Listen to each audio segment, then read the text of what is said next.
Le choléra, c'est une maladie ancienne, comme la peste. Ce sont ce qu'on a appelé des grands fléaux de l'humanité. Tout le monde connaît le choléra. Eh bien, le choléra est une maladie qui est toujours très présente aujourd'hui dans le monde. Il y a toujours un nombre de décès relativement important du choléra.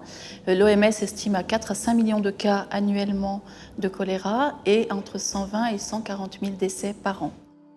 Cette maladie est due à un agent pathogène que l'on connaît, mais qu'il est nécessaire de surveiller, car c'est un agent pathogène qui a des capacités importantes à évoluer et en particulier à acquérir une virulence plus importante.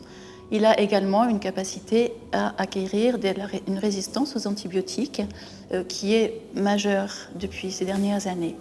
Le traitement est une réhydratation qui va se faire soit par voie orale, soit par intraveineuse.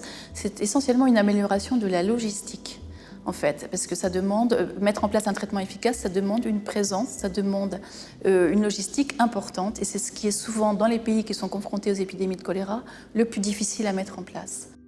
Un des objectifs pour les années à venir, c'est l'amélioration de la vaccination.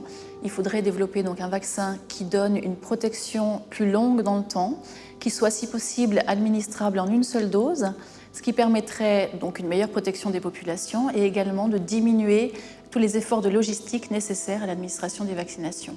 Ça permettrait également de diminuer le coût de la vaccination. Parmi les points, les centres d'intérêt, en fait, les points à développer aussi concernant la lutte contre le choléra, c'est l'amélioration du diagnostic.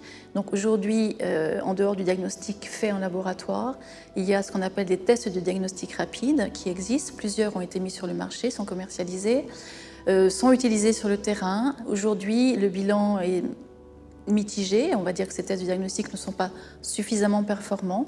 Donc dans les choses à développer, là aussi dans les années qui viennent et le plus rapidement possible, ce sont de nouveaux tests de diagnostic rapide, utilisables par du personnel non formé et qui permettraient effectivement d'améliorer la prévention et la prise en charge des épidémies.